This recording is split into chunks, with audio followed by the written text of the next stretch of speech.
Buenas noches. Vamos a continuar con la sesión anterior. Nos hemos quedado en el tema de la independización y hemos visto todo lo referido al reglamento interno. Ahora vamos a continuar con la independización. Dijimos que la independización es un acto registral, Por lo tanto, la independización está relacionada con un principio registral, que es el principio de folio real, tratándose de bienes inmuebles o el principio de especialidad. Según este principio, por cada predio debe tener su propia partida registral. Por lo tanto, si nosotros teníamos una edificación constituido por áreas exclusivas que comparten zonas comunes, es decir, y propietarios distintos de estas secciones exclusivas, si en un momento este inmueble se inscribía en esta partida registral, partida que luego se va a denominar partida matriz, porque de ahí va a dar origen a las nuevas partidas registrales, cada una de las secciones exclusivas van a tener que contar con su propia partida registral. Cada una de ellas con su partida registral. Y así sucesivamente. En esa partida registral se van a inscribir todos los derechos referidos a los dominios, a los gravámenes, contratos, etcétera, etcétera. Sí.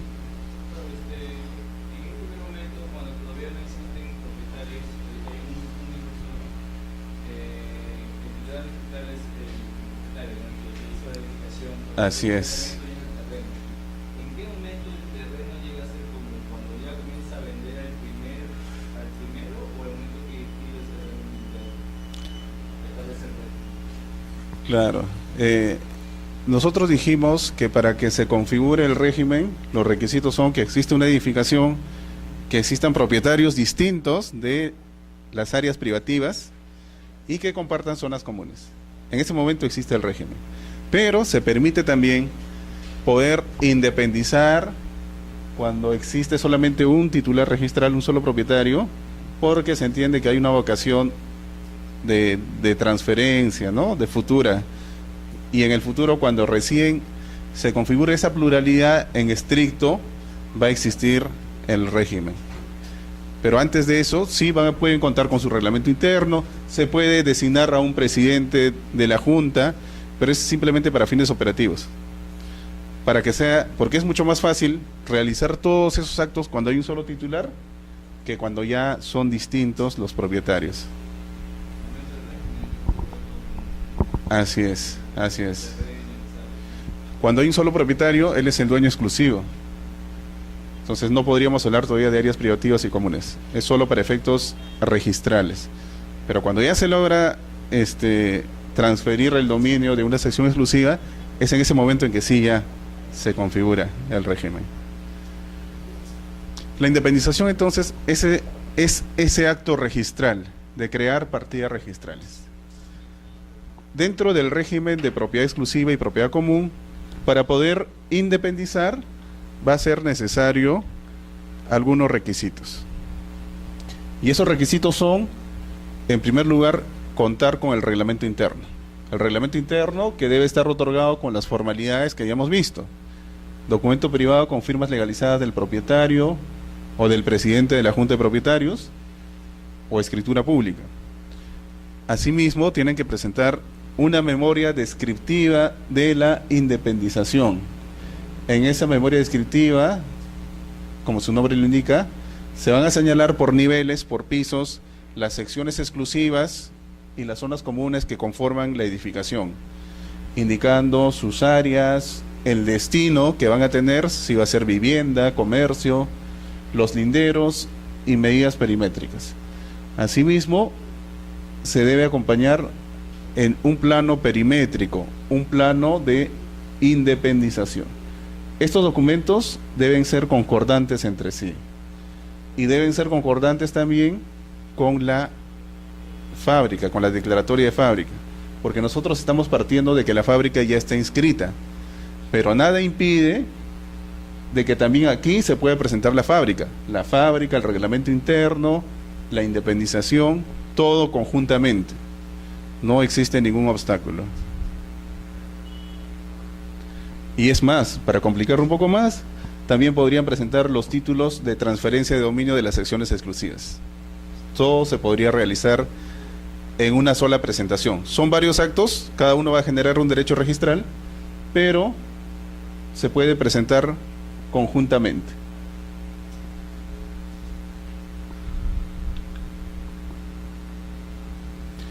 Vamos a ver el tema de los aires.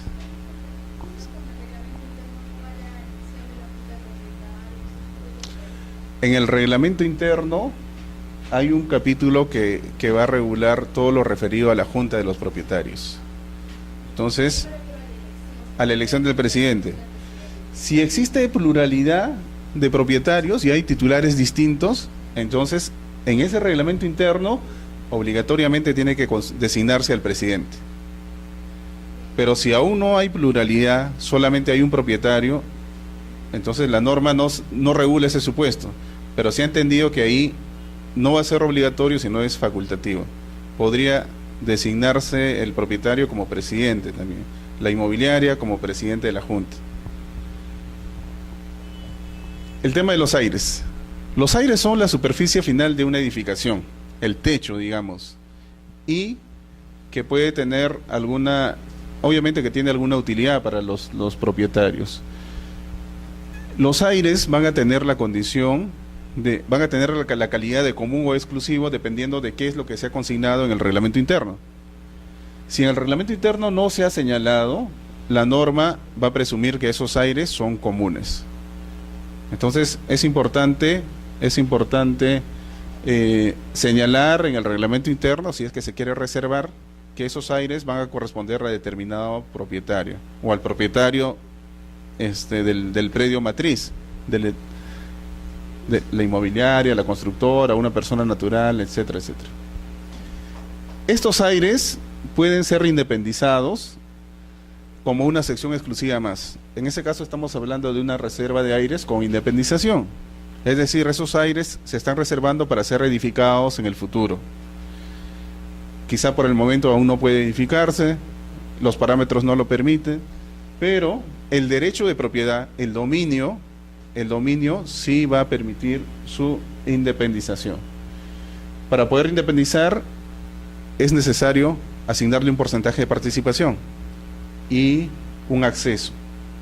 Todas las secciones exclusivas tienen que tener un acceso. Si no tienen un acceso, no son independizables.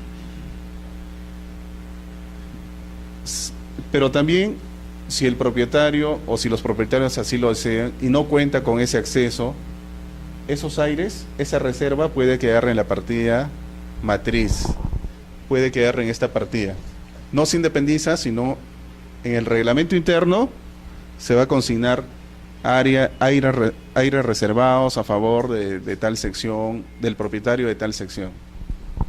Entonces hay dos posibilidades con los aires: que se independicen como una sección más o que queden en la partida matriz. Si quedan en la partida matriz, no se le considera una sección, aún no es una sección exclusiva, sino que simplemente el dominio lo va a conservar la persona a cuyo favor se está reservando, y en el futuro, cuando ya se den las condiciones, se podrá independizar esos aires y se va a considerar como una sección exclusiva más. Obviamente, para poder independizar en el futuro estos aires, van a tener que cumplir con los mismos requisitos que hemos visto anteriormente. En este caso, como ya cuenta con un reglamento interno, lo que tienen que hacer es modificar el reglamento interno para incluir una sección más con su porcentaje de participación. Asimismo, tienen que presentar los documentos, la memoria descriptiva de la modificación de independización y los planos de la modificación de independización. Sobre los aires, hay varias posibilidades. A ver, ¿cómo es esto?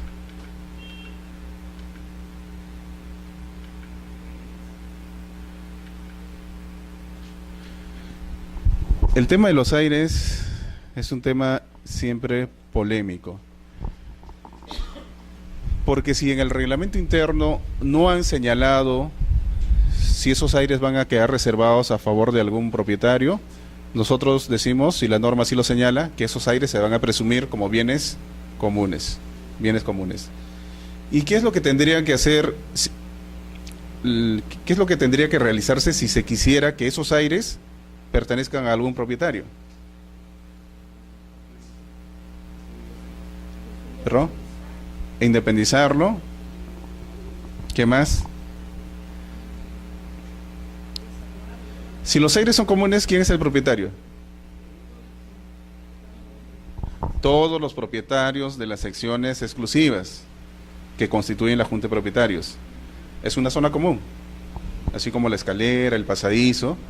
Por lo tanto, si se quisiera convertir estos aires en una sección exclusiva, lo que hay que hacer en primer lugar es cambiar esa naturaleza de común a exclusivo.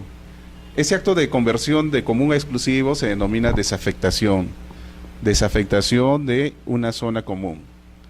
¿Y esa desafectación quién lo realiza? La Junta de Propietarios. Es decir, todos los propietarios tienen que acordar la desafectación.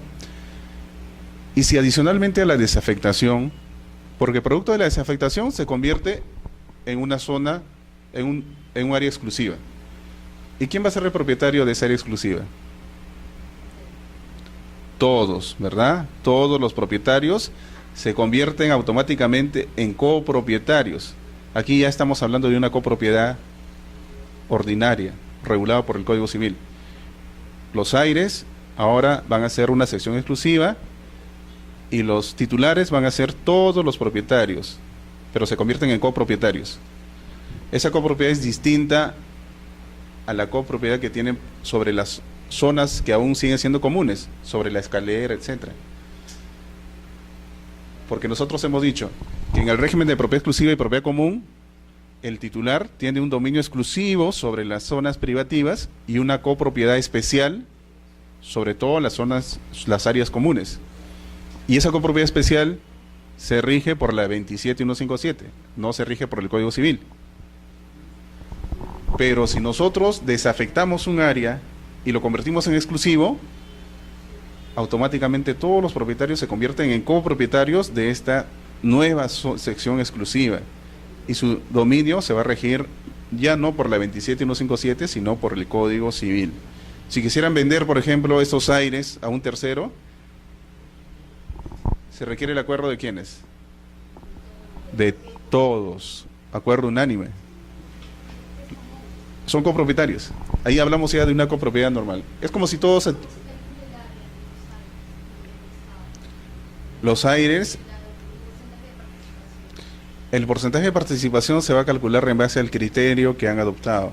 Si el criterio ha sido el área ocupada, entonces el porcentaje de estos aires va a calcularse en función a su área, el área. Cuando hablamos de aires no hablamos de un vacío, hablamos de una superficie, la superficie final que tiene un piso, ese es el área ocupada.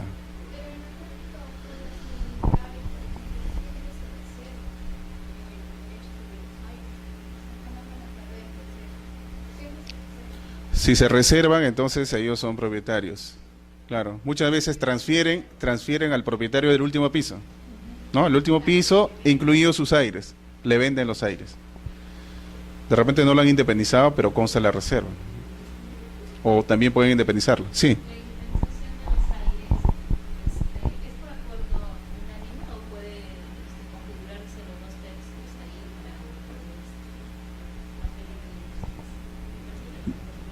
Correcto, vamos a analizar por partes.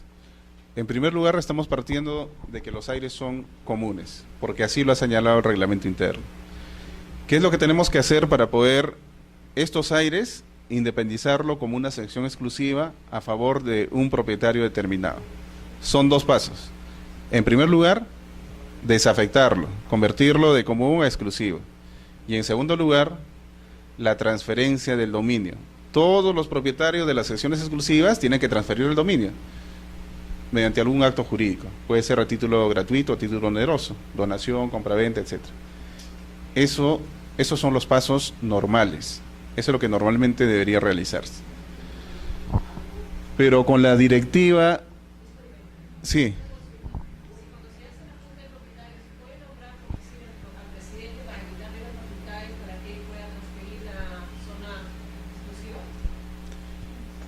Si en el acuerdo, en la sesión de Junta de Propietarios, donde se acordó la desafectación, y en ese mismo acuerdo se acordó la transferencia de ese bien a favor de alguna persona, entonces el presidente sí puede reemplazarlo.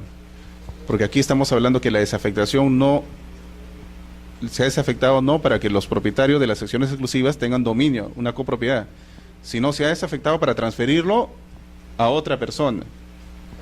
En ese caso sí el presidente puede intervenir formalizando el contrato de repente la transferencia, la compraventa, la donación, y su representación lo va a acreditar con el acta de la sesión de Junta de Propietarios.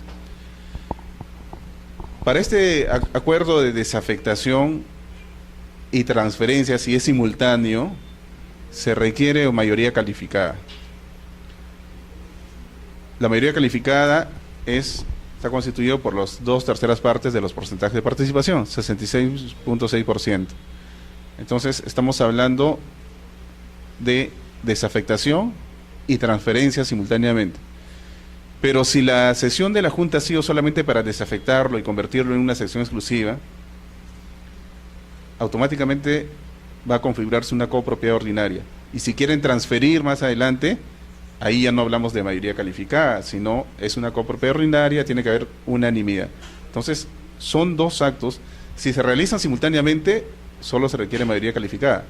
Pero si ya hay una separación en el tiempo, se requiere mayoría calificada para la desafectación, y si se quiere transferir, acuerdo unánime de todos los copropietarios.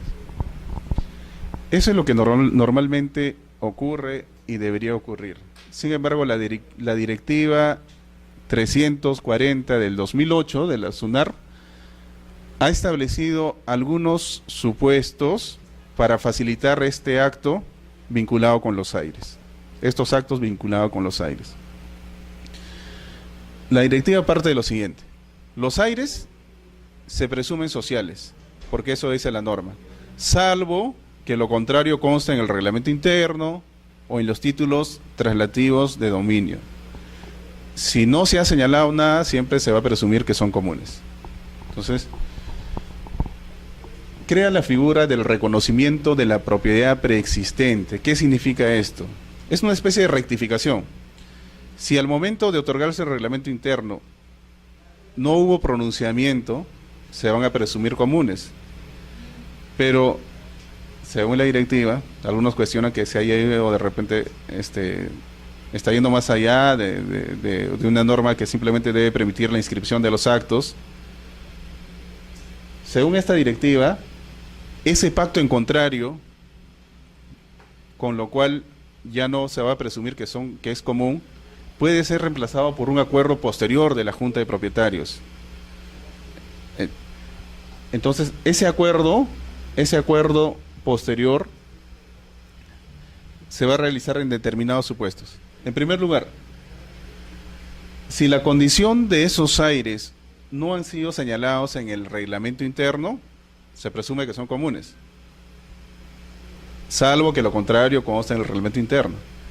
Pero mediante esta directiva se permite que, mediante una sesión de Junta de Propietarios, se puede acordar el reconocimiento preexistente del dominio a favor de algún propietario. Es decir, ese acuerdo va a tener el valor de esa cláusula en contrario, por la cual ya no se va a presumir que son comunes, sino que son de algún propietario. Es como una rectificación. Se va a rectificar el reglamento interno porque se omitió decir que estaban reservados a favor de tal persona. Esa rectificación lo van a hacer con un acuerdo de la Junta de Propietarios. ¿Perdón? Claro, pero ojo, hay mayorías, y las mayorías van a estar dadas por lo siguiente: si en el reglamento interno no se dijo nada sobre las zonas comunes, y estos se presumen, sobre los aires, y estos se presumen comunes, se requiere acuerdo calificado de los 2/3 de porcentaje de participación. Entonces los propietarios se reúnen y por mayoría calificada deciden que esos aires van a reconocerle el dominio respecto de esos aires al propietario del último piso, del primer piso, etcétera. Entonces hay un reconocimiento de dominio preexistente. Ese reconocimiento se retrotrae a la fecha en que se constituyó el reglamento interno. Y sí.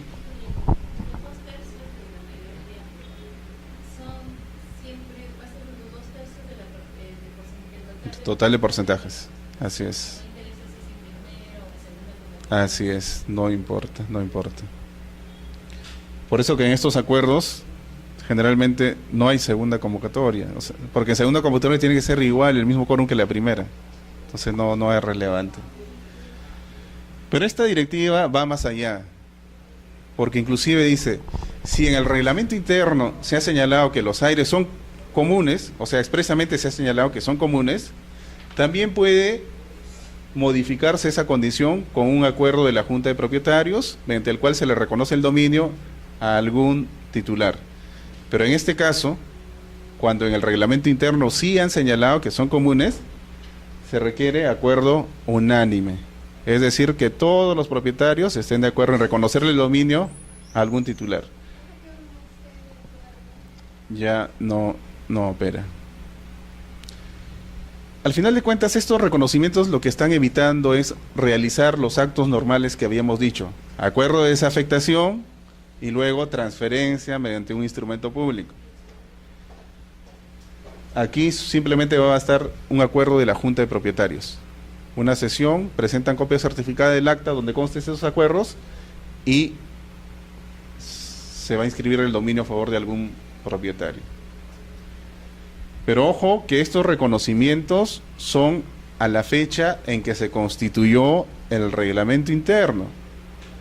Es decir, si se reconoce al propietario del 5º piso, por ejemplo, una edificación de 5 pisos, se le reconoce a ese propietario el dominio preexistente de los aires, pero ese propietario ya transfirió el inmueble a otra persona. ¿Quién va a ser? ¿A favor de quién se le puede reconocer? ¿Del que era propietario en el momento en que se constituyó el régimen o del último adquirente? ¿Qué dicen? Este reconocimiento es de un dominio preexistente, pero de un dominio, se le reconoce que él ha tenido dominio siempre, en la fecha en que se constituyó el reglamento interno, porque esta es como una cláusula en contrario. Se presume que los aires son comunes, salvo que lo contrario conste en el reglamento interno, pero en el reglamento interno no constó nada. Pero ahora, mediante este acuerdo, se reconoce a una persona y tiene el mismo efecto que esa cláusula en contrario. Por lo tanto, este reconocimiento es en la fecha en que se constituyó el régimen. No es un reconocimiento a un propietario que adquirió más después, más adelante. Entonces, si una persona, digamos el propietario del departamento 501, fue Juan Pérez, el año 2010, y ese año se constituyó el reglamento interno, el régimen. Pero Juan Pérez transfirió su inmueble el año 2013 y el reconocimiento lo están haciendo ahora el 2014. El reconocimiento del dominio va a ser a Juan Pérez, porque él era propietario en ese momento. ¿Y qué ocurre con el que ha adquirido el departamento 501? Habrá que revisar el contrato de compra-venta. Si en el contrato de compra-venta Juan Pérez incluyó también la venta de los aires, porque si no fue así, Juan Pérez es el propietario y tendrá en todo caso que aclarar esa escritura pública de compra-venta para que incluya los aires. Así es, así es.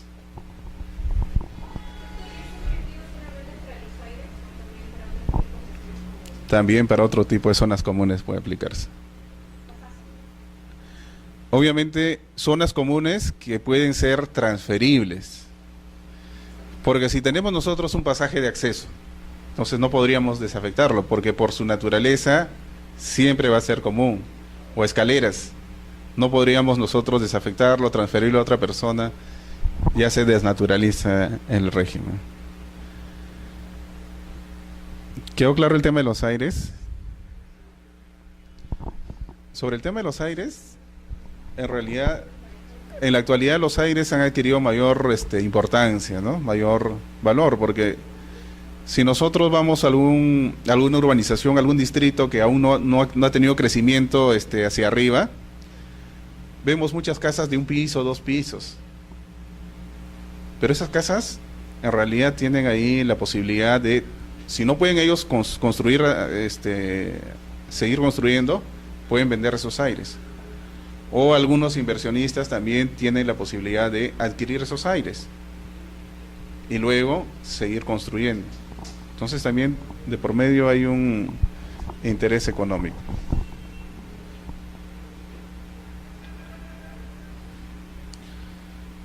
Vamos a ver el tema de la prehorizontalidad. Cuando hablamos de prehorizontalidad, estamos hablando no de la existencia de un régimen todavía, porque no existe la edificación, por lo tanto no existe el reglamento interno ni la junta de propietarios, pero encontrándose en la etapa de proyectos, la edificación, contando con la licencia de edificación, es posible constituir preventivamente el régimen. Es posible anotar esa fábrica por un tiempo determinado y es posible también preindependizar las secciones exclusivas e inscribir distintos actos, pero que van a tener el carácter de preventivo. El contrato de compra-venta de bien futuro es posible inscribir, anotarlo en las partidas registrales. Entonces todos estos actos van a tener el carácter de temporal. La predeclaratoria de fábrica requiere para su anotación o para su inscripción contar con la licencia. En este caso es el FUE licencia. El FUE licencia y un anexo mediante el cual se va a describir cómo va a ser la edificación, cómo va a quedar la edificación futura. Entonces, a ese nivel es posible inscribir la predeclaratoria de fábrica.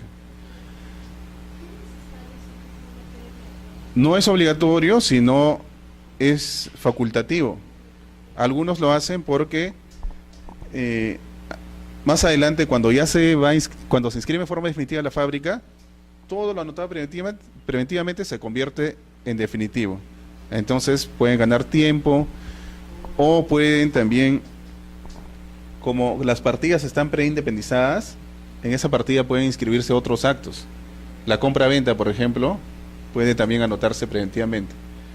En el momento en que se convierte en definitiva la fábrica, todo lo demás automáticamente se convierte en definitivo y se gana tiempo. Ahora viene el tema de la hipoteca. ¿Podrá inscribirse la hipoteca en estas partidas preindependizadas? La duración de esta anotación preventiva es de 1 año, pero que puede ser renovado antes de su vencimiento por otro año, siempre y cuando se encuentre vigente la licencia de edificación. La licencia de edificación tiene una vigencia de 36 meses. Entonces, durante su vigencia puede ser prorrogado tantas veces así lo desee el propietario. Para efectos de inscribir la predeclaratoria de fábrica, entonces se va a presentar el formulario único de edificación, licencia, y para inscribir la preindependización, el prereglamento interno, se presentan los mismos documentos que hemos visto, sino que van a tener el carácter de preventivo. Documento privado con firma legalizada del propietario, tratándose del reglamento interno o escritura pública, memoria descriptiva de las secciones exclusivas, plano de independización. Todo eso va a dar origen a la inscripción en la partida matriz del prereglamento interno, la prejunta de propietarios, y se van a independizar las secciones exclusivas, pero van a ser preindependizaciones, tienen el carácter de preventivo.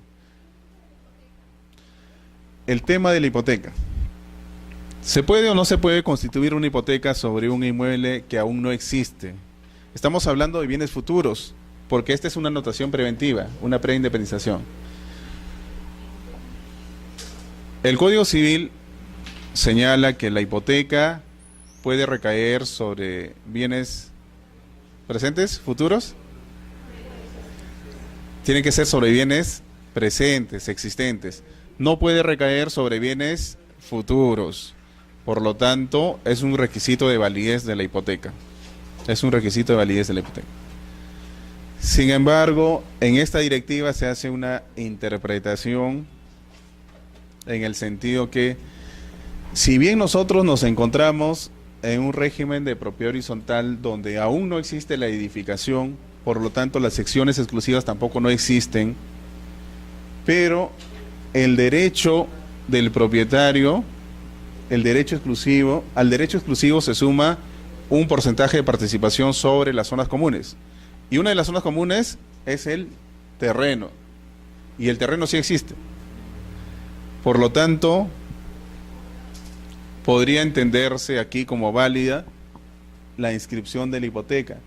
¿Y qué ocurre si nunca se llega a existir, no se llega a inscribir la fábrica? Por lo tanto, van a caducar estas partidas registrales.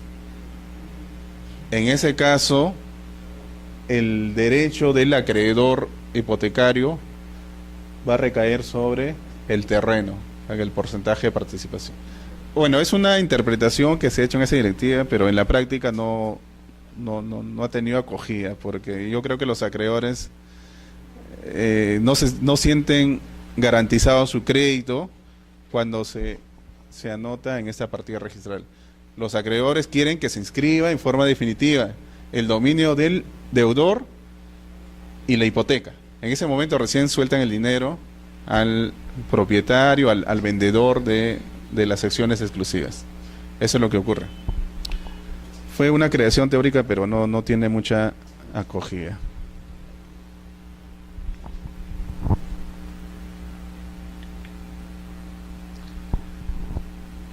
El plazo de vigencia, como dijimos, de esta prehorizontalidad es de 1 año y puede ser prorrogado. Ojo que las prórrogas, si es que se desea prorrogar, la prórroga tiene que realizarse antes de que caduquen estas inscripciones, porque si caducan ya no existen, es como si no existiesen estas independizaciones, preindependizaciones, por lo tanto no puede ser renovado. Tiene que realizarse antes de la caducidad o del vencimiento.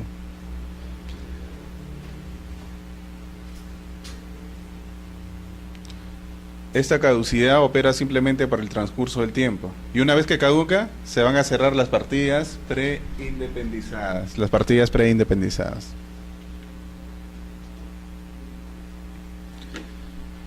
¿Alguna pregunta sobre las independizaciones? El cierre de las... Cuando se tenga que inscribir algún acto, en ese momento va a tener que cerrarse las partidas. Esta prehorizontalidad actualmente tiene esa vigencia de 1 año, pero con la norma anterior, con el decreto ley 22.112, no tenía esa vigencia. La norma también permitía la preindependización, pero al no señalar plazo, esa preindependización es de duración indeterminada o ha sido de duración indeterminada. Por lo tanto, inclusive en la actualidad podemos encontrar partidas registrales que han sido independizadas con la norma anterior y que han sido preindependizadas y que siguen vigentes. Que tenga una licencia de edificación.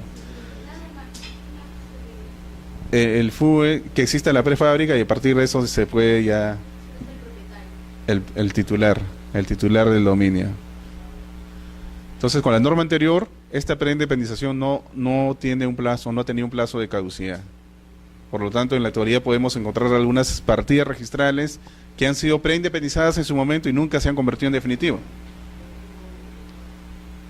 Y no solo eso, sino que sobre esa partida se han ido inscribiendo actos definitivos, como si hubiesen sido partidas ya independizadas. Ahí se han generado algunos problemas, porque ya se ha estado legitimando el derecho en estas últimas inscripciones. Ya no puede cerrarse esa partida, pero siguen siendo preindependizaciones.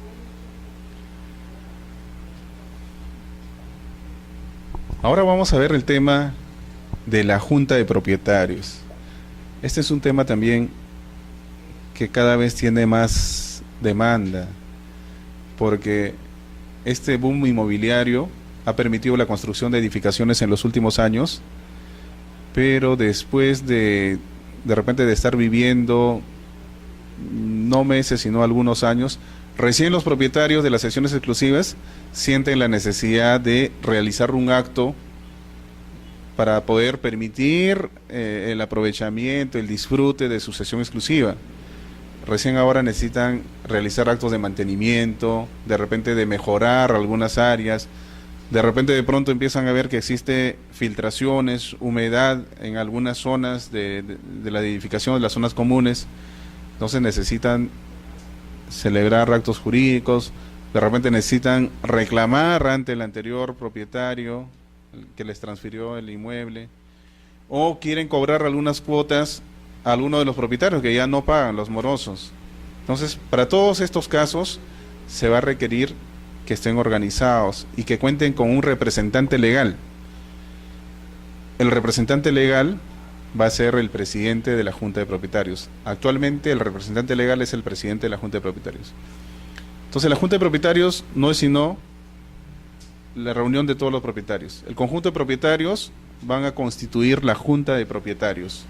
Es un ente colectivo que no es una persona jurídica. En la actualidad no es una persona jurídica en nuestro ordenamiento jurídico. En otros países sí es una persona jurídica. Hay un proyecto de ley actualmente para convertir a la Junta de Propietarios en persona jurídica. No sé si se va a aprobar, pero si se llegase a aprobar, entonces va a tener personería jurídica. Y es más, en ese proyecto de ley, el representante de la Junta, el representante legal, no necesariamente va a ser un propietario, sino puede ser una empresa administradora de edificios, etcétera. Eso tendrá que determinarse, porque en la actualidad la Junta de Propietarios se inscribe en esta partida matriz. Donde se inscribe el reglamento interno, aquí se inscribe la Junta de Propietarios. Eso también es criticado por algunos autores, porque como es un conjunto de personas que más se asemeja a una persona jurídica, por lo tanto no debería inscribirse en una partida de un predio. Pero bueno, es la opción que el legislador ha elegido. Por lo tanto, en la actualidad la Junta de Propietarios, la designación de los presidentes, los cargos o de la directiva se inscriben en la partida registral.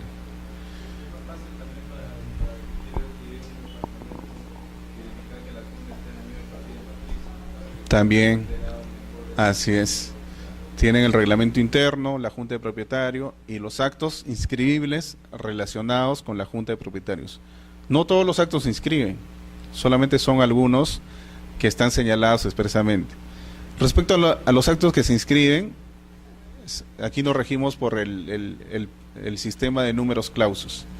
Es decir, se inscribe solo aquello que está expresamente señalado como acto inscribible. No es aquello que quisieran los propietarios que se inscriba. Entonces, así es como se rige.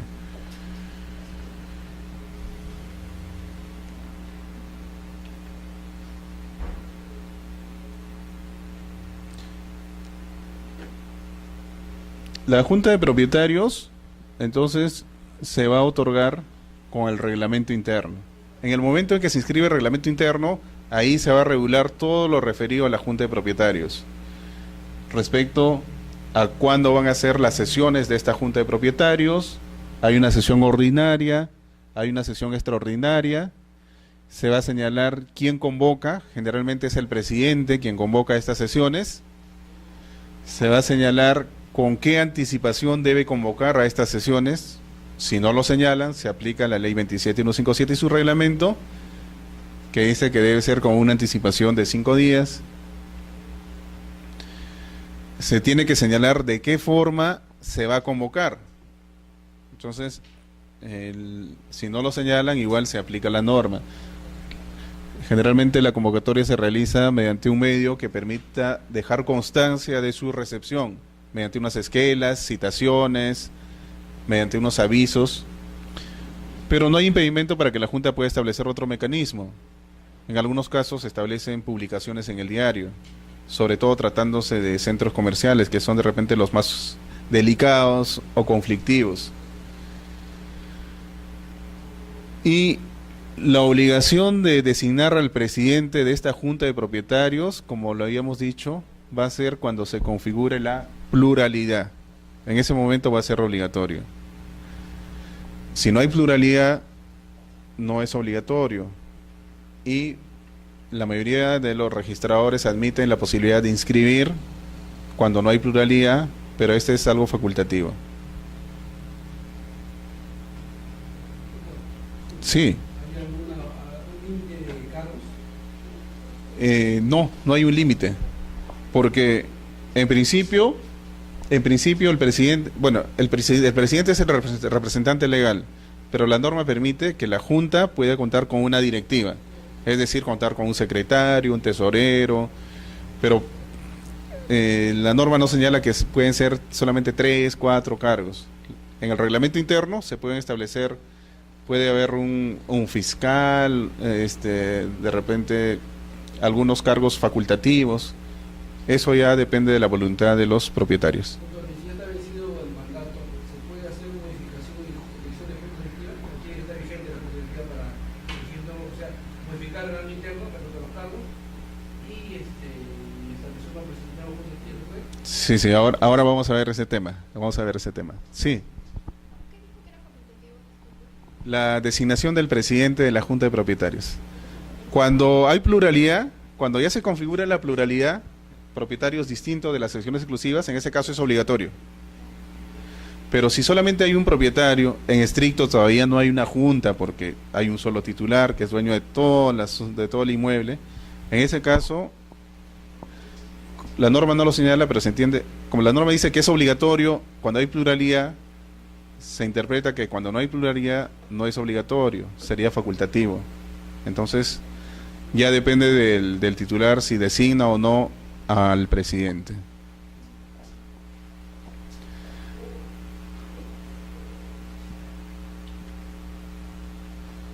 ¿Cuáles son los actos que se inscriben? Actos inscribibles relacionados con la Junta de Propietarios. En principio, la constitución de la Junta de Propietarios. Entonces, en la partida matriz vamos a tener un asiento de reglamento interno y vamos a tener otro asiento referido a la Junta de Propietarios. Eso no constituye un acto inscribible con la norma anterior, pero en la actualidad sí. Entonces va a haber un asiento de Junta de Propietarios. Adicionalmente, otros actos inscribibles son ya la designación del presidente o de la directiva. Esa designación se puede realizar en el primer reglamento interno, que se está constituyendo. O la designación se puede realizar también más adelante, cuando ya exista pluralidad. Y van a ser inscribibles las posteriores designaciones de presidentes, porque una vez que ya vence el cargo puede designarse a otro presidente, a otra junta directiva. No es inscribible la renuncia, eso simplemente es para efectos internos.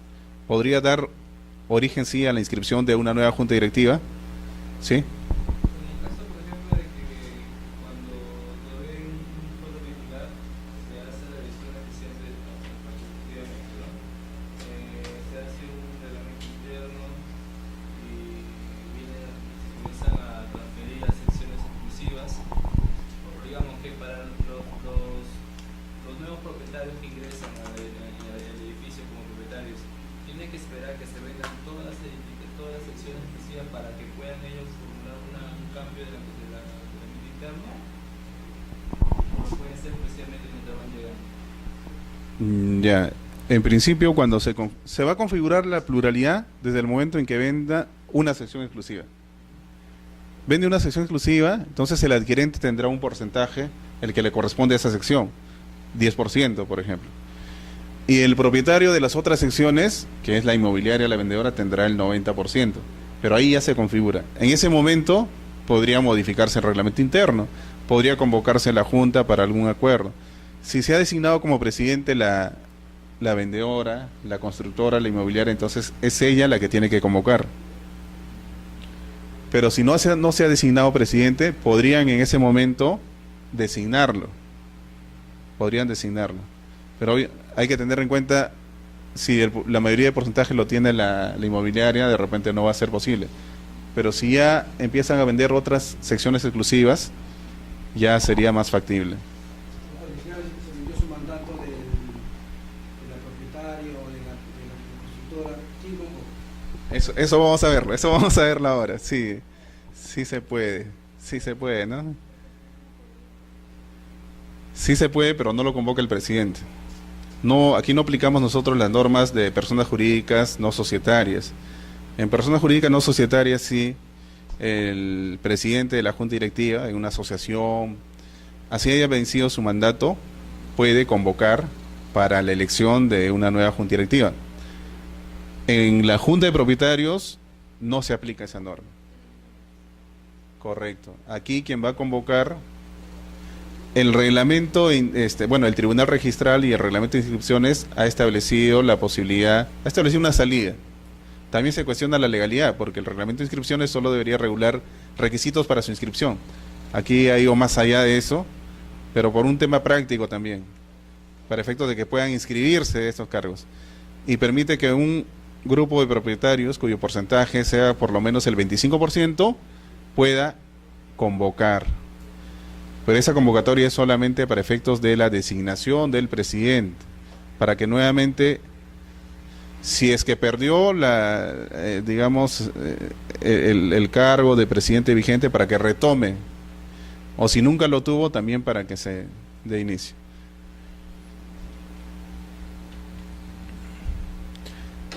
En la Junta de Propietarios, lo que nosotros tenemos que ver son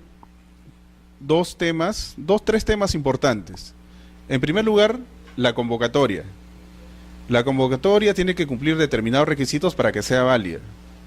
Si no cumple los requisitos y la convocatoria no es válida, los acuerdos adoptados en la sesión tampoco van a ser válidos. Entonces, la convocatoria tiene que ser válida. Una vez iniciada la sesión de Junta de Propietarios, tiene que verificarse el quórum respectivo, que es otro tema, el quórum. Y finalmente, las mayorías al adoptar los acuerdos. Entonces, dependiendo del tipo de acuerdo, se requiere una mayoría determinada. Esos tres aspectos son importantes para que estos actos sean válidos: la convocatoria, el quórum y las mayorías en los acuerdos. Vamos a ver el tema de la convocatoria. En principio, ¿quién está legitimado para convocar? El legitimado para convocar es el presidente, salvo que lo contrario se haya señalado en el reglamento interno. Y en la convocatoria se tiene que establecer, como habíamos dicho, tiene que establecerse una anticipación determinada. ¿Con cuántos días de anticipación se tiene que convocar? Si no lo señala el reglamento interno, se va a aplicar la norma supletoriamente, y ese plazo va a ser de 5 días, no menos de 5 días.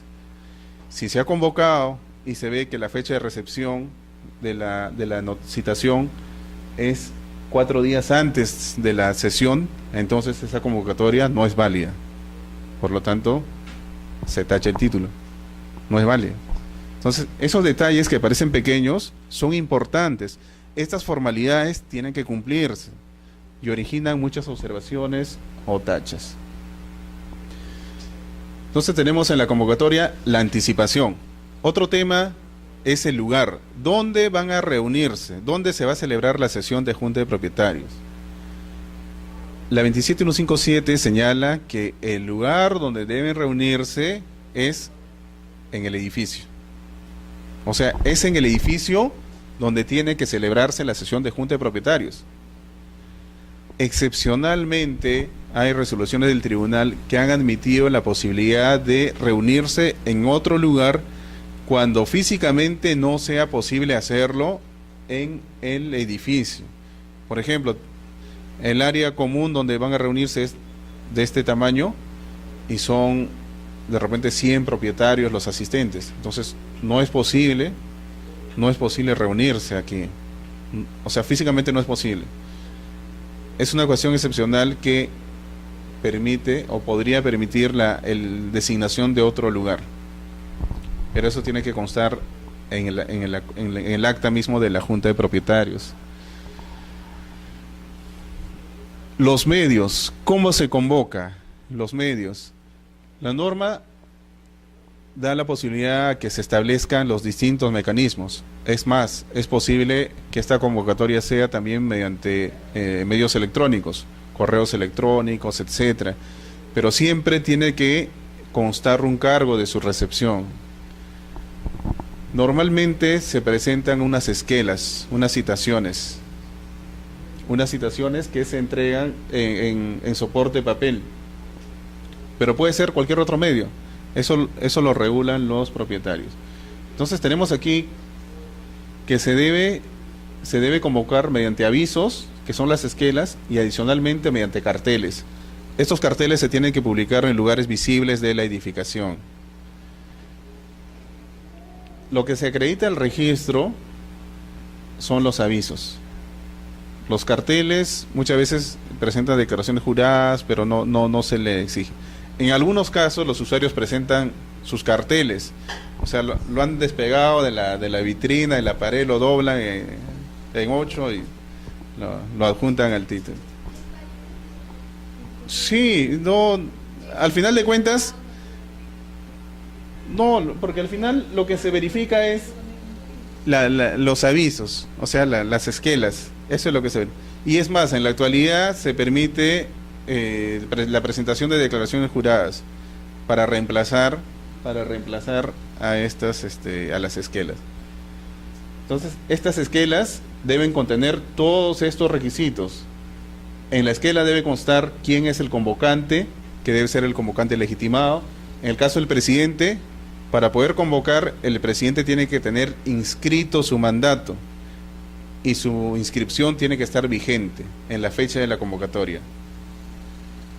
Si en la fecha de la convocatoria su mandato ya no está vigente, esa convocatoria no es válida. El título se va a tachar. La anticipación, el lugar, la agenda. La agenda también es un punto importante, porque según lo agendado van a celebrarse los acuerdos. Entonces no puede convocarse para una adecuación del reglamento interno y se aprueba la modificación del reglamento interno. Entonces son actos distintos, Entonces se tiene que cumplir con todas las formalidades. En los medios, entonces, las esquelas y el cargo de la recepción de esas esquelas tiene que presentarse al registro.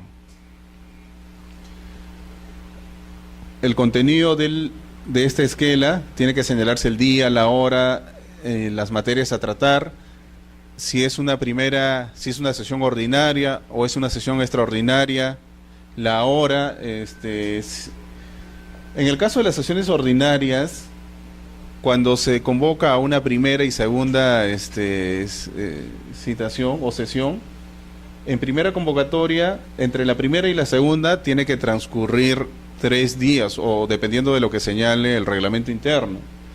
Pero tratándose de las sesiones extraordinarias, se permite que el mismo día se pueda celebrar la primera y la segunda convocatoria. Simplemente varía en la hora. Podría ser primera convocatoria a las 7 de la noche, segunda convocatoria a las 7:30. Entonces, ¿para qué se establece la primera o la segunda convocatoria? La primera convocatoria, esto va a estar referido con el quórum. El quórum en primera convocatoria siempre es más del 50%. Entonces, si llega la hora, son las 7, vemos cuántos propietarios han asistido y sus porcentajes no suman el 50%. Ojo que el cómputo siempre es por el porcentaje que representa cada propietario, no es por cabeza, no es por número de secciones exclusivas o número de propietarios, sino es por cabezas. En esos casos, si no se llega al 50% en primera convocatoria, se va a tener que esperar hasta las 7:30, en el ejemplo, y ver si en segunda convocatoria el quórum va a estar constituido por los asistentes. Con los que asistan, se va a dar inicio a la sesión. Pero ojo, como manifestaba su compañera, la doctora, que esto va a estar relacionado con el tipo de acuerdo que se va a aprobar. Porque si es para modificar el reglamento interno, para modificar los porcentajes, ¿qué mayoría se requiere? Los 2/3, salvo que en el reglamento se hubiese establecido una mayoría mayor.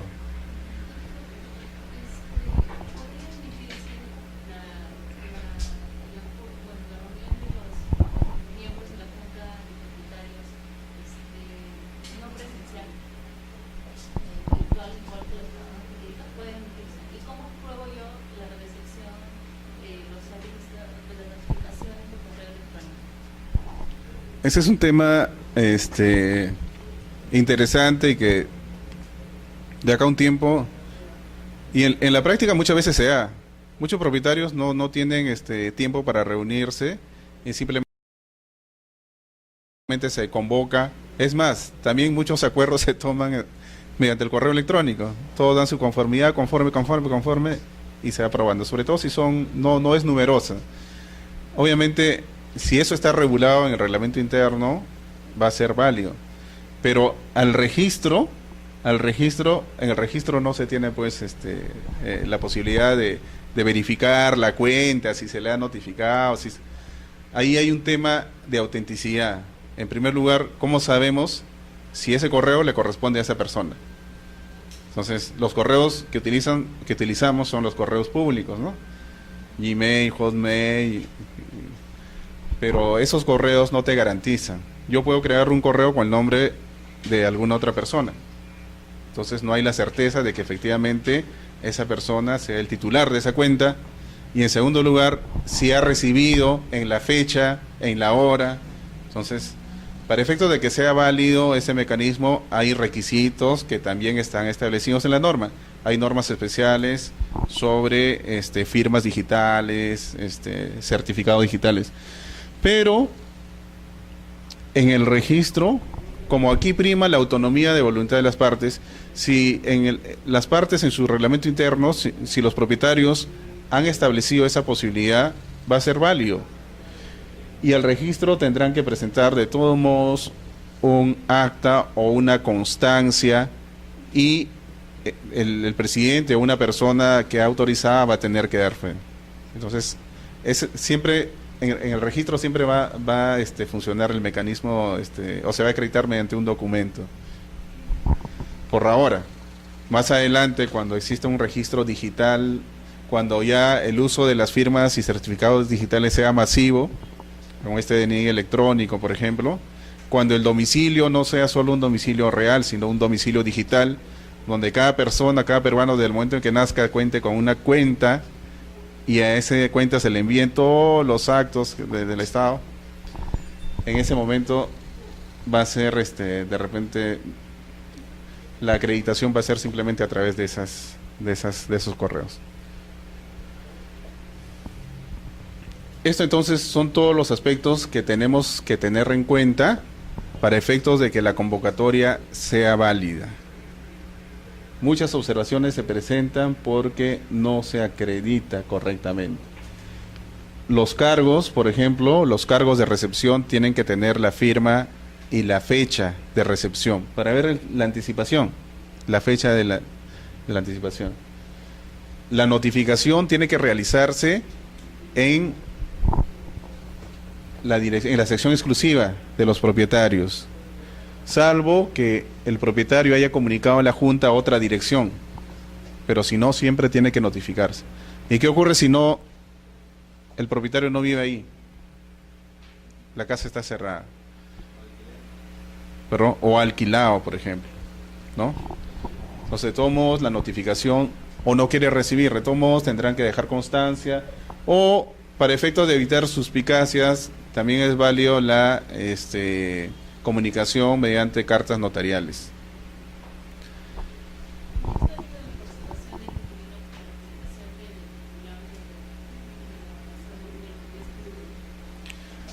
El inquilino, como inquilino en sí, puede participar, pero no tiene derecho al voto. Pero si el inquilino está interviniendo en representación y ha acreditado su poder ante la Junta, ante el presidente que está a cargo de la sesión, ahí sí es válido. Pero su intervención no es como inquilino, sino como apoderado. como cualquier apoderado que podría participar. Es un poder especial, poder simple, que puede ser un documento, pero esa acreditación se realiza ante el presidente que está a cargo de la sesión de junta. Sí, no se acredita el registro, no se acredita el registro.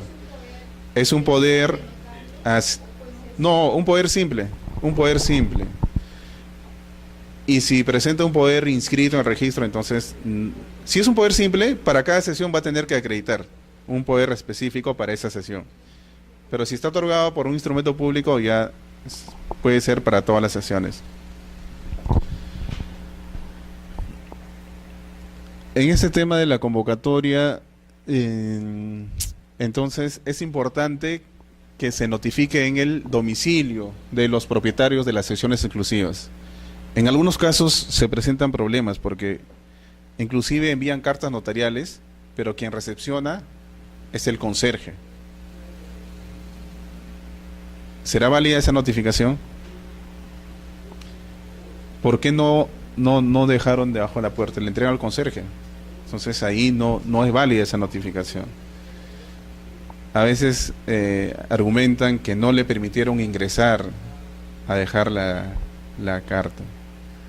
Pero si nosotros estamos partiendo de que todos ellos viven en la edificación, entonces es un poco difícil, ¿no? Que no hayan podido ingresar.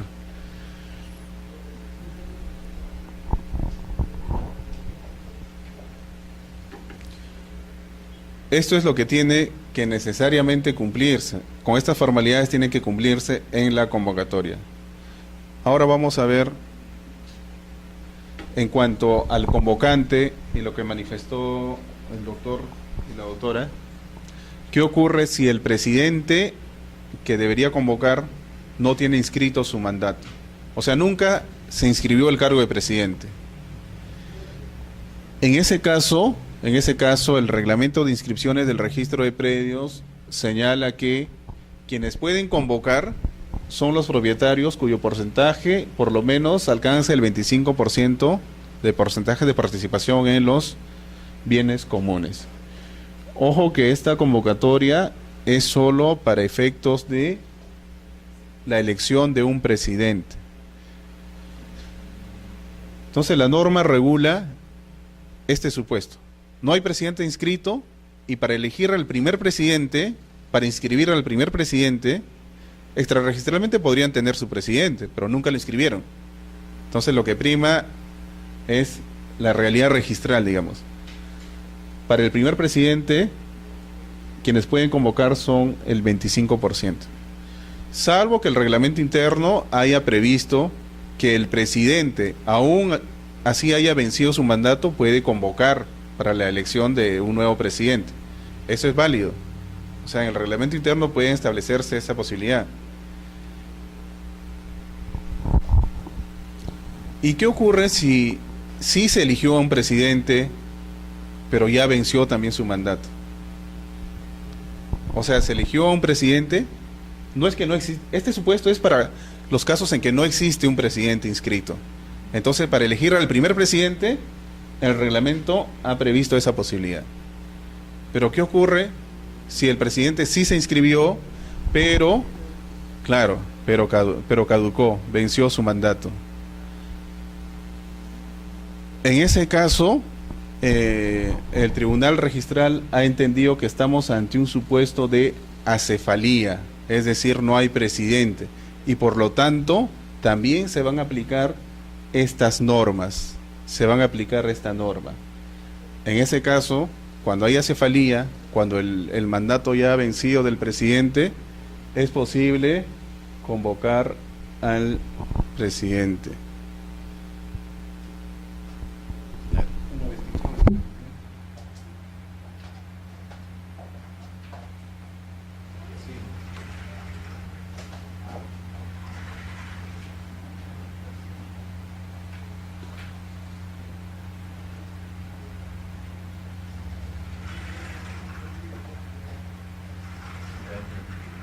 Bueno, entonces, en este supuesto también va a ser posible que la convocatoria lo realicen los propietarios cuyo porcentaje alcance por lo menos el 25%. Y de igual forma, esta convocatoria solamente es para elegir al primer presidente. Si quieren modificar el reglamento interno, este 25% no puede convocar para modificar el reglamento interno. Tendrán que elegir al presidente, y el presidente electo, ya con mandato vigente e inscrito, convocará para la modificación del reglamento interno u otros actos.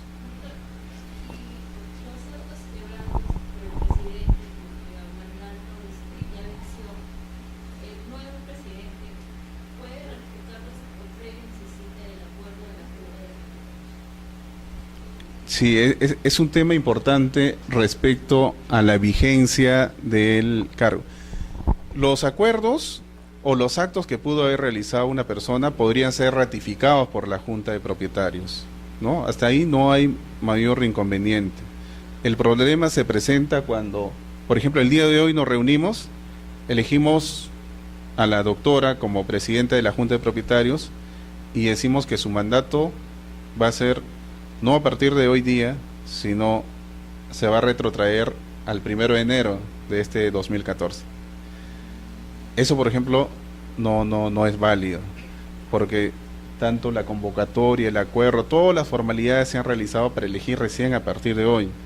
Lo que sí podemos hacer es, aquí nosotros reunidos, ratificar algunos acuerdos que se han tomado con anterioridad, pero son ratificación de actos específicos. En cuanto a la vigencia del cargo del presidente, vamos a tener que remitirnos al reglamento interno. El reglamento interno señalará si es 1 año, 2 años. Y el inicio del mandato, normalmente, salvo que se señale lo contrario, será a partir del día en que se celebró la sesión. Si es 2 años, es a partir de hoy día, 26 de mayo, hasta el 26 de mayo, 25 de mayo del 2016. Salvo que nosotros acordemos que, encontrándose todavía vigente la junta anterior, hemos elegido el día de hoy y su mandato lo va a asumir cuando concluya la actual junta, ¿no? De repente concluye el 15 de junio, asumirá el 16 de junio y por un plazo de 2 años. Pero siempre es hacia adelante, no es retroactivamente. No es posible designar o señalar como plazo del cargo de la directiva o del presidente de manera retroactiva.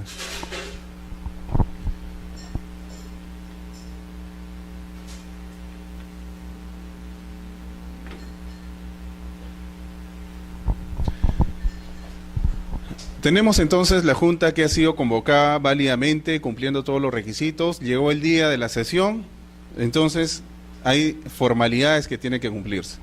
Tenemos que contar con nuestro libro de actas, legalizado ante notario, y la sesión se va a iniciar verificando si existe quórum o no existe quórum para el acuerdo.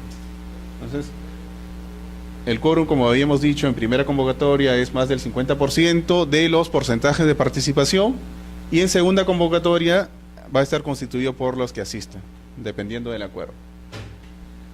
Una vez verificado el quórum, se va a señalar se va a hacer una relación de los propietarios que han asistido. En el acta van a tener que consignarse quiénes son los propietarios que han asistido y cuál es el porcentaje de participación. Se sumará y se dirá, ¿hay quórum o no hay quórum? Si hay quórum, posteriormente se tiene que designar al presidente y al secretario. Pero ojo que este es el presidente y secretario solo para esta sesión. No es el presidente de la Junta de Propietarios, es solo aquella persona que va a dirigir esta sesión de Junta de Propietarios. Una vez que sea designado al secretario y al tesorero, al secretario, perdón, que va a extender el acta, se empiezan a tratar los temas que han sido agendados. Entonces, si el acuerdo ha sido elección del presidente, se va a tratar la elección del presidente. Se van a recibir las opiniones de todos los que desean intervenir, se van a realizar los debates respectivos y posteriormente se va a pasar a la votación. Y la votación siempre se realiza en base al porcentaje de participación. La votación va a determinar que se adopte o no un determinado acuerdo. Finalmente, concluido ya los acuerdos adoptados, van a tener que firmar el acta el que intervino como presidente, como secretario y todos los asistentes. Todos los asistentes tienen que firmar el acta. Esas son las formalidades que debe tener el acta. Sí.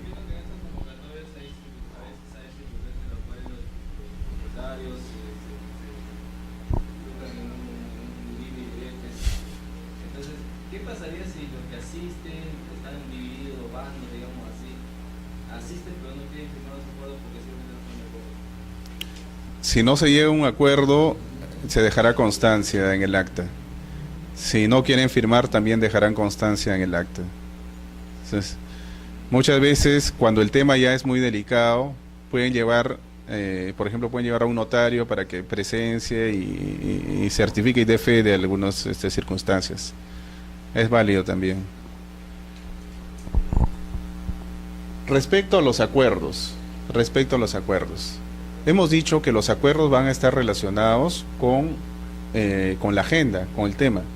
Si es una adecuación de reglamento interno, para adecuar un reglamento interno, ¿qué mayoría se requiere? La mayoría simple, ¿no? O sea, mayoría de los que asistan. Si es en primera convocatoria o segunda convocatoria, no va a importar, pero va a ser más de la mitad de los asistentes, más del 50% de los asistentes. Si es para elegir presidente de Junta de Propietarios, ¿qué mayoría se requiere? Junta de Propietarios es también mayoría simple. Para elegir presidente de Junta de Propietarios es mayoría simple. De tal forma que si tenemos un inmueble y asisten propietarios que representan el 6%, con este 6% se puede designar a un presidente, siempre y cuando se haya realizado la convocatoria válida. ¿Perdón? Mayoría simple es para la adecuación de reglamento interno, para la elección del presidente, la directiva. Para efectos de modificar el reglamento interno, ahí hablamos de dos tipos de mayorías. Si la modificación es de aquellos puntos que no requieren la mayoría calificada especial de los 2/3, entonces se va a requerir más del 50%. Entonces, más del 50% de los porcentajes de participación para modificar el reglamento interno.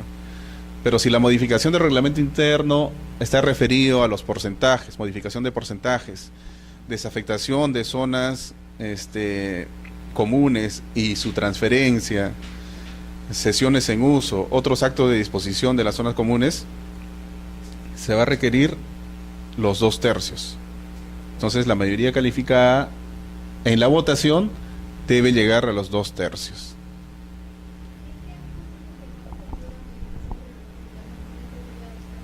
Adecuación de reglamento interno. Para la modificación del reglamento interno que no se referido a esas mayorías especiales que requiere, mayoría calificada especial que requiere la norma, va a ser necesario más del 50%. Desafectación, actos vinculados con las zonas comunes, porcentajes de partes. Así es. Pero si quieren, por ejemplo, modificar los derechos, incluir algunas prohibiciones, regular el tema de las visitas, las mascotas, etcétera, se requiere más del 50%. Más del 50%.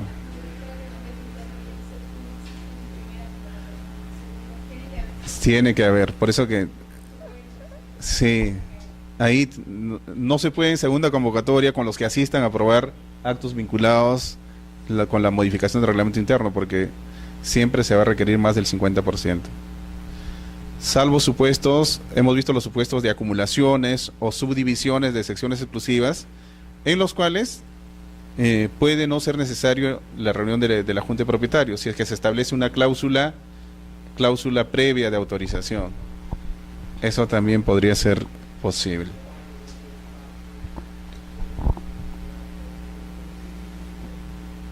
Entonces es importante saber el tipo de acto, para el que se ha convocado, y en función a eso se requiere la mayoría determinada. Si no se llega a la mayoría, ese acuerdo no es válido. Muchas veces presentan actas de modificación del reglamento interno y tienen el 48%, el 49%, ese acuerdo no es válido. La convocatoria es válida, pero el acuerdo no es válido. Por lo tanto, no es válido, no puede inscribirse. Usted mencionó que no podría tomarse acuerdos sobre temas que no estaban dentro de la agenda. Así es. Sin embargo, si asisten la totalidad de las participaciones, ¿no? Sí podrían por unanimidad poner en la agenda otro tema y acordar el mismo. Correcto. En las sesiones universales, donde intervienen todos los propietarios, en ese caso, sí no va a ser necesario acreditar, por ejemplo, la convocatoria al registro. Porque si están asistiendo, inclusive así hayan sido convocados, de repente sin la anticipación, sin las formalidades, pero han asistido, en ese caso no va a ser necesario que se acredite. Cuando en el registro se pide, sí. En el caso que el titular de propiedad de un condominio fallece y puede ir su hijo en la Si es que ha inscrito la sucesión, sí. Lo que pasa que a nivel registral, cuando se va a realizar la calificación de los acuerdos, del acta, siempre se tiene que considerar a los propietarios que tienen su dominio inscrito solamente. Entonces, hay un precedente de observancia obligatoria que señala que para efectos del quórum se toma en cuenta solo a los propietarios con dominio inscrito. Podría ser que en la realidad ese propietario ya no sea propietario, o esa persona ya no sea propietaria, porque pudo haber transferido, pudo haber fallecido, etcétera. Aún así, en todos esos casos, van a tener que primero regularizar su dominio para que ese acto pueda ser válido. El problema podría presentarse cuando hoy día, por ejemplo, realizamos una sesión aquí de Junta de Propietarios. Tomamos un acuerdo, modificar el reglamento interno. Tenemos el quórum, la mayoría que se necesita. Todos tenemos dominio inscrito, es válido, pero no lo inscribimos. Tenemos el acuerdo, el presidente de repente se ha quedado ahí y lo presenta de aquí a un mes. Pero en ese lapso ya uno de nosotros vendió su inmueble e inscribió esa transferencia. Entonces, al momento de calificar el título, se va a ver que esta persona no ha participado. El comprador, el que ha adquirido esta sección, no ha participado en la sesión de Junta de Propietarios. No se le ha notificado. Entonces ahí se genera un problema. Según el Tribunal Registral, en esos casos tendría que intervenir esta persona ratificando esos acuerdos. Tendría que ratificar para efectos de no invalidar esa sesión. Porque esa sesión ha sido válida. En la fecha en que se celebró, sí todos tenían la titularidad, su dominio inscrito. Sino que el problema, la discrepancia se ha presentado con posterioridad. Entonces bastaría la ratificación. Y si no quiere ratificar, ahí viene el problema. Tendrán que convocar a otra sesión de Junta de Propietarios para ratificar este acuerdo. Si esa persona hubiese votado en contra, o sea, si su porcentaje de participación hubiera hecho que valiera el acuerdo, no hubiera hecho que valiera el acuerdo, sí tendría que ratificarse, pero si esa persona hubiese votado y aún así ese acuerdo no se hubiese tomado en cuenta, Lo que ocurre, siguiendo esa lógica, nosotros podríamos decir el tema de la acreditación de la convocatoria. Si sabemos que el acuerdo ha sido adoptado por propietarios que han llegado a la mayoría, entonces no importa si se le ha notificado o no válidamente a los que no han asistido. ¿Por qué? Porque su voto no hubiese variado en nada el acuerdo que se ha adoptado. Pero el asunto es que más allá de si pudo o no votar en uno u otro sentido, es el derecho que tiene la persona para poder participar, y no solo eso, si no está de acuerdo, para poder impugnar los acuerdos.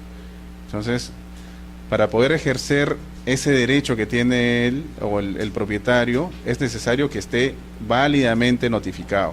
Si no se notificó, ya no es válida la sesión. Sí. La propietaria puede negar a un socio, a alguien que su ingreso, teniendo la mayoría, o sea, su ingreso a uno, impedir a uno de ellos. El ingreso a la sesión Teniendo el apoyo de toda esta mayoría no podría impedir. de Claro. Salvo que sea inhábil, esté inhabilitado, entonces no podría participar. Pero si es un propietario hábil, entonces tiene todos los derechos. Y si se le está impidiendo, ya este es un acto irregular. Sí. En el acta, cuando se redacta, hubo un error en el registro público de los cielos, es una lectura de acta, ¿cierto? Sí, sí, sí. La reapertura no se presenta el acta solo, o ahí se presenta nuevamente el cupón y la convocatoria. Claro. La figura de la reapertura es una figura que se utiliza en personas jurídicas y que también válidamente se puede aplicar en la Junta de Propietarios.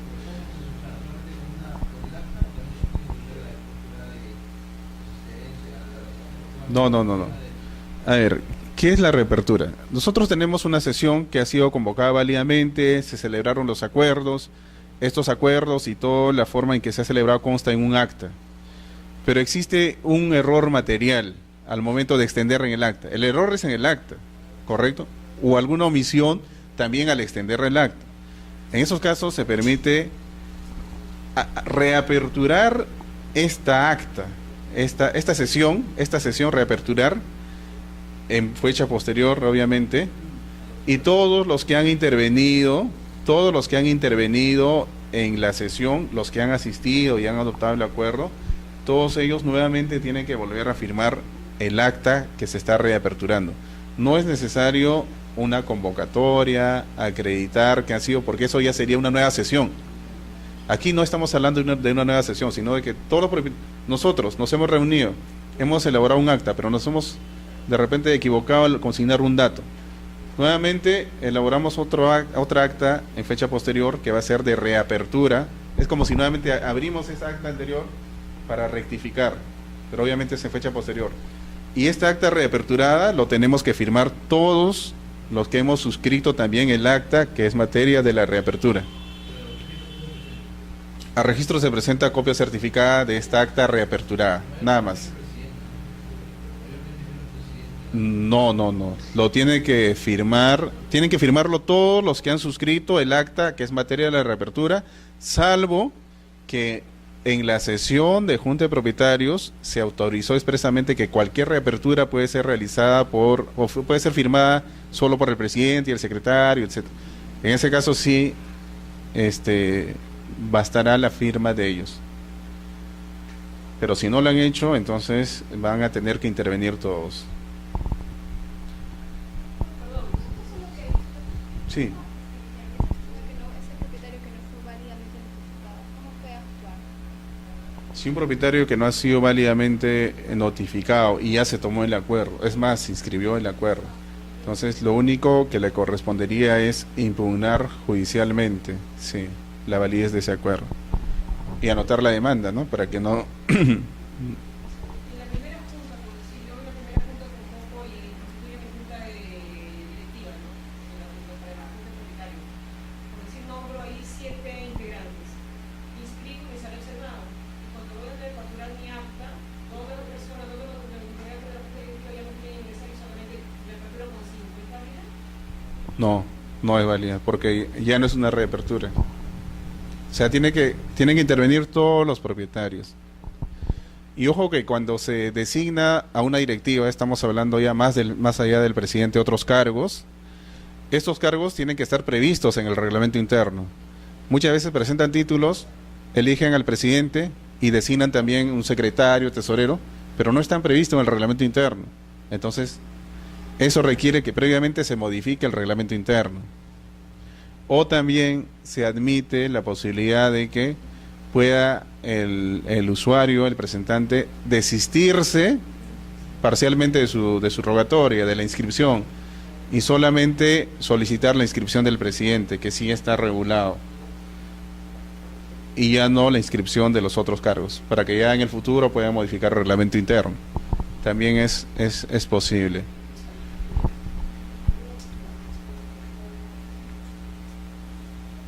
Sí, dígame.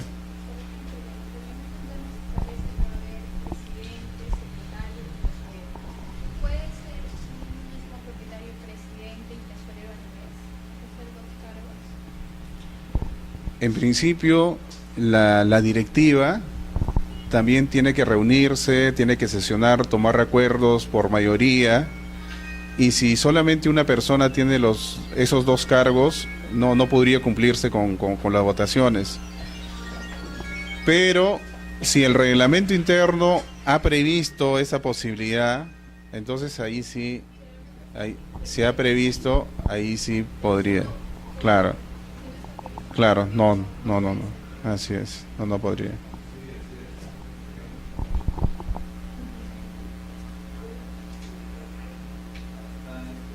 Doctor, ¿se puede elegir al nuevo presidente y consultar el reglamento interno? Se puede elegir al nuevo presidente y este presidente tiene que convocar para la modificación. No, sobre ese tema,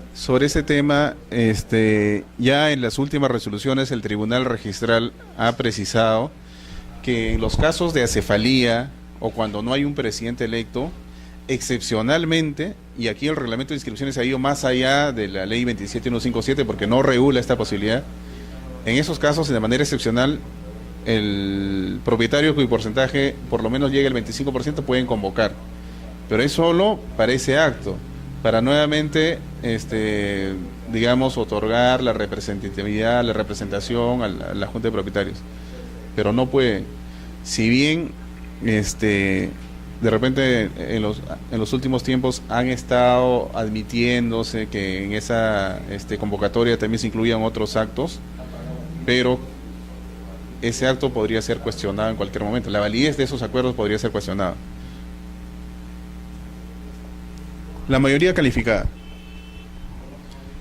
Hemos visto que la mayoría calificada está referida, la mayoría especial de los 2/3, está referido para los actos vinculados con los bienes y zonas comunes.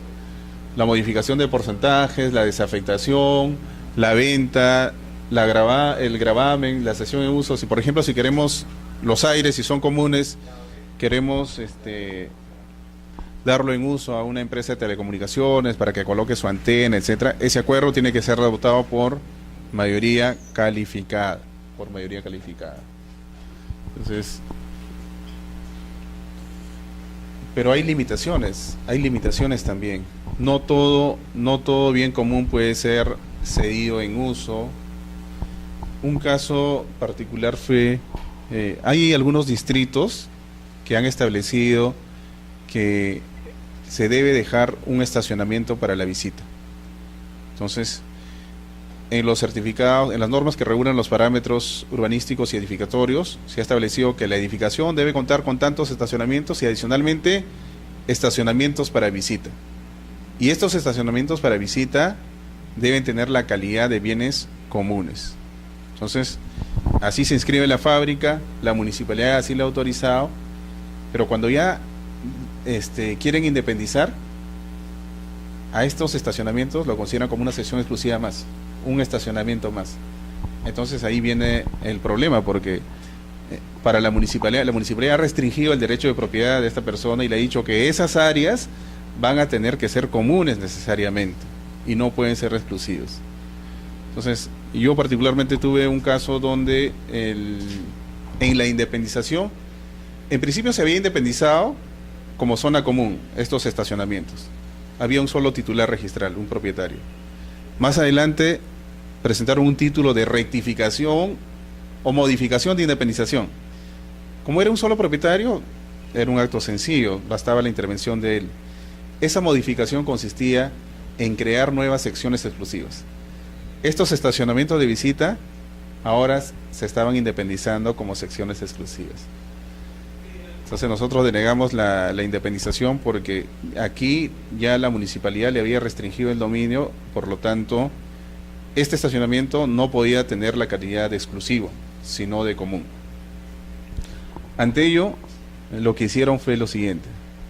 Dijeron, bueno, está bien, va a ser una zona común, pero modificamos ahora el reglamento interno para establecer un artículo donde se establece un derecho de uso, una cesión de uso de esta zona común a favor del propietario del departamento tal. Entonces, aparentemente podría ser válido, ¿no? Es una zona común que está siendo cedida en uso a favor de un propietario. Y el tema era, ¿es válido esto? ¿O es que en el fondo finalmente se está tratando de lograr el mismo objetivo de crear una sección exclusiva? Porque si es un estacionamiento de visita, se entiende es para que pueda ser usado por todos los visitantes. Pero si ya se otorga en cesión en uso, se está yendo en contra también de esta norma.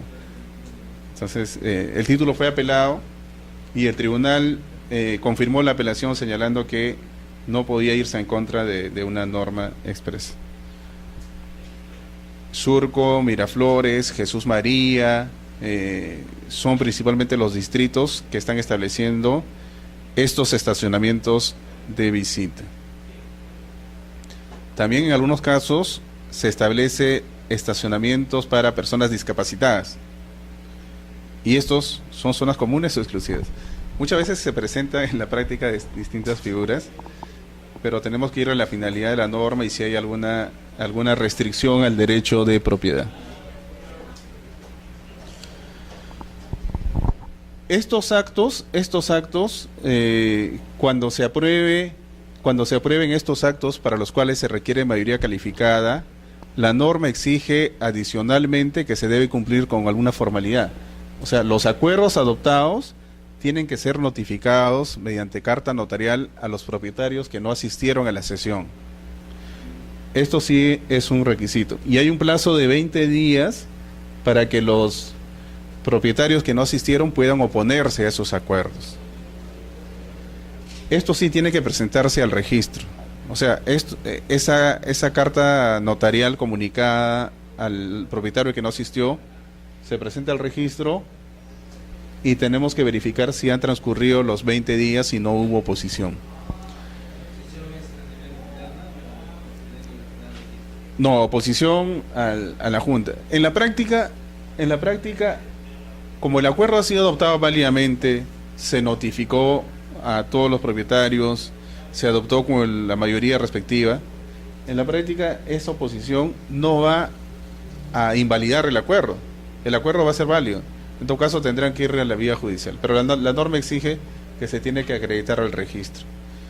Pero también la directiva 340 SUNAR del 2008 permite que esta acreditación se pueda realizar mediante una declaración jurada.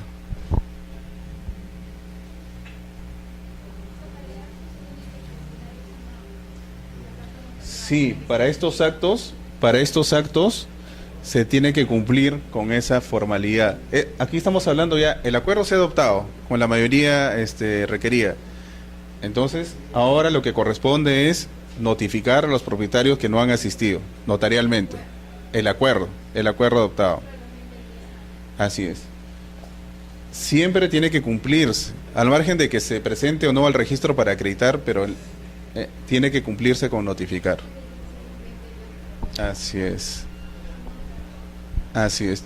Tuve un caso donde no querían, bueno, el propietario, el presidente que había convocado manifestaba que no habían notificado. ¿Por qué? Porque uno de los propietarios que no asistió era problemático, decía. Era violento. Y cada vez que le notificaba o le enviaba carta notarial reaccionaba, los amenazaba con denunciarlos, etcétera, etcétera. Entonces se presentan distintas situaciones, pero la norma señala que tiene que notificarse, tiene que cumplirse con esa formalidad.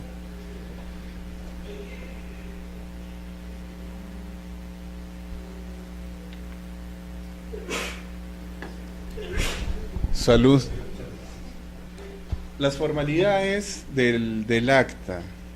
Lo que se presenta al registro es copia certificada del acta.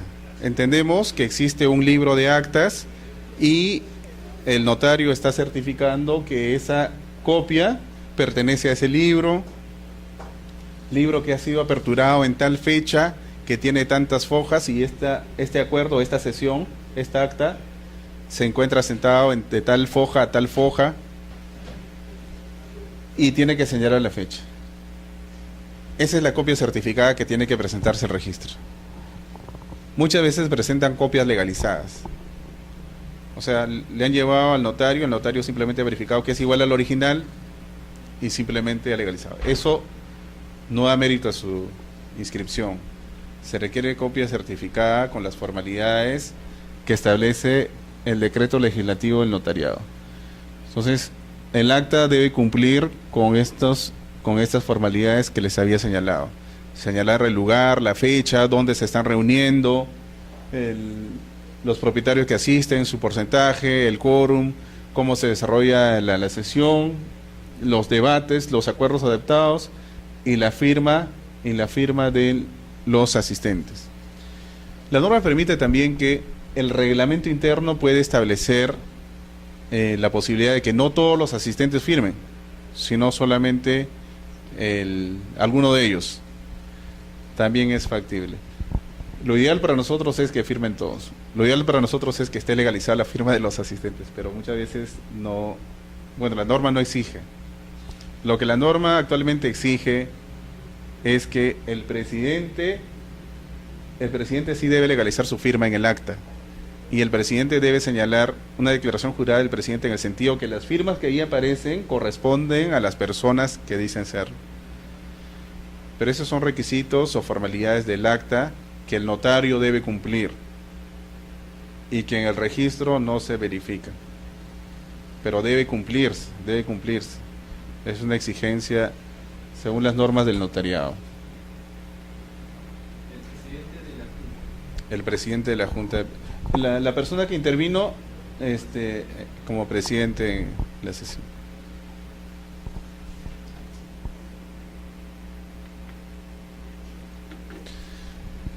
Esto es lo que ha ocurrido en la realidad, todo lo que hemos visto anteriormente, cómo se ha convocado, cómo se ha desarrollado la sesión, cómo se han adoptado los acuerdos, las mayorías.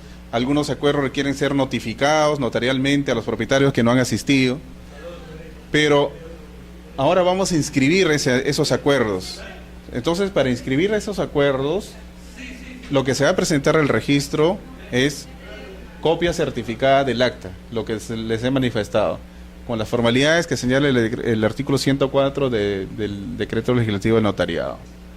Entonces, tenemos el acta, y adicionalmente hay que acreditar la convocatoria.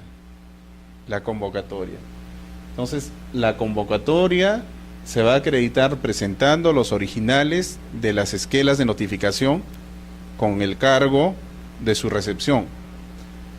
Entonces, sobre todo se exige que se acredite la convocatoria a los propietarios que no han asistido, porque los que han asistido, así no hayan sido notificados correctamente, debidamente, por el hecho de haber asistido ya están ratificando cualquier defecto que pudo existir en la notificación. Entonces, la acreditación al registro es respecto de los propietarios que no asistieron a la sesión. Pueden presentar las actas. A veces presentan un solo cargo donde están los nombres de los propietarios y la fecha en que han recibido. O sea, se les ha entregado una esquela individual, pero el cargo que se presenta al registro es uno solo. También es válido. Pero es importante siempre que consignen la fecha en que están recibiendo. A veces omiten ese dato y no es posible verificarlo si ha sido válidamente convocado. Es importante también ver que la esquela de convocatoria cumpla todos los requisitos que hemos visto: la agenda, cuándo se está convocando, la fecha y quién es el convocante. Entonces, una forma de acreditar esa convocatoria al registro es presentando las esquelas. Pero también se permite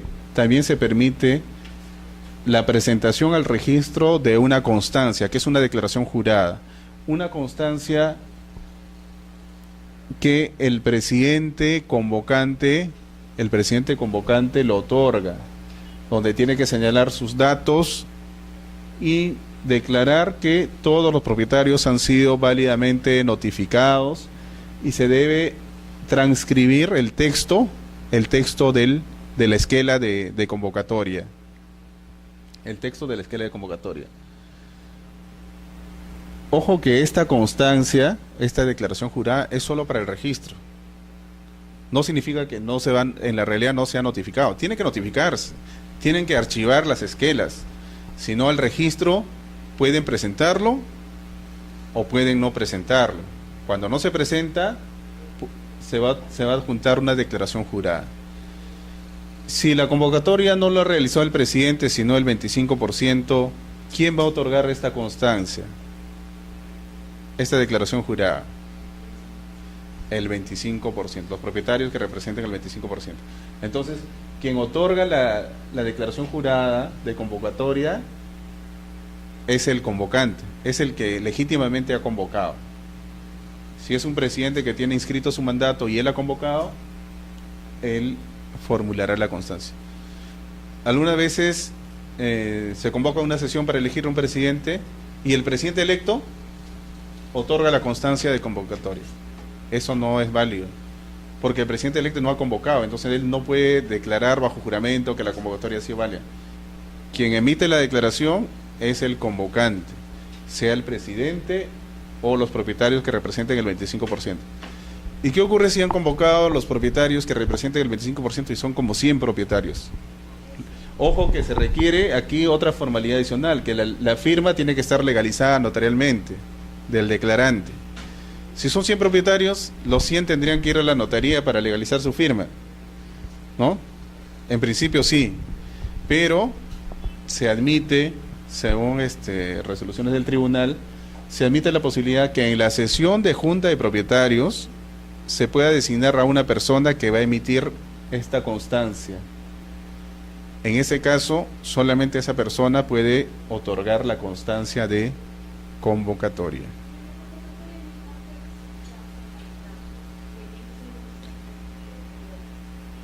En ese caso sí, todas las personas tendrán que firmar las esquelas de convocatoria.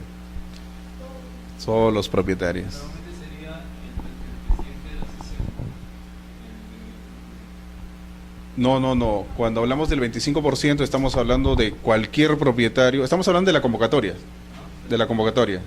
No de la constancia para acreditar la convocatoria, sino de quienes convocan a la sesión.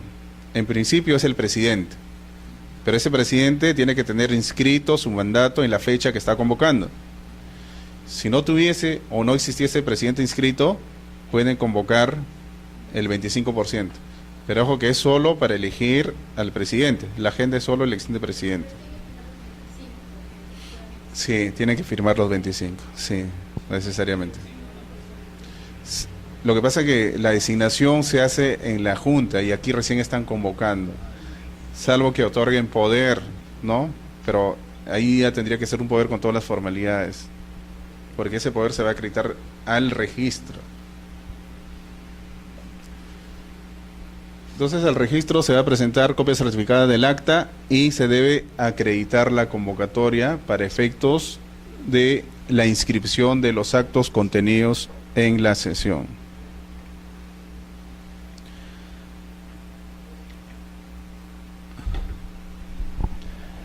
Un precedente, el precedente de observancia obligatoria que les había señalado, que fue aprobado en el 10º pleno, es que señala que para la determinación del quórum de la sesión de junta de propietarios deberá considerarse únicamente a los propietarios con derecho inscrito, solamente a los propietarios con derecho inscrito. Entonces, habíamos dicho, así si se hubiesen realizado transferencias, se toma en cuenta solamente aquellos que han inscrito su derecho. Eso es importante porque muchas veces se generan discrepancias, ¿no?, entre la realidad y lo que aparece en registro como titulares. Si ninguno tiene derecho inscrito, quien va a convocar es la inmobiliaria, En ese caso, si hay un solo titular, no es necesario que convoque a una junta de propietarios, porque basta la intervención de ese titular para efectos de modificar reglamento interno, o cualquier otro acto relacionado. Bueno, vamos a quedarnos aquí. El día miércoles vamos a repasar estos temas y trataremos de trabajar algunos puntos de repente más controvertidos que generan observaciones, si se puede, algunos casos prácticos y las preguntas que tuviesen. Muy bien.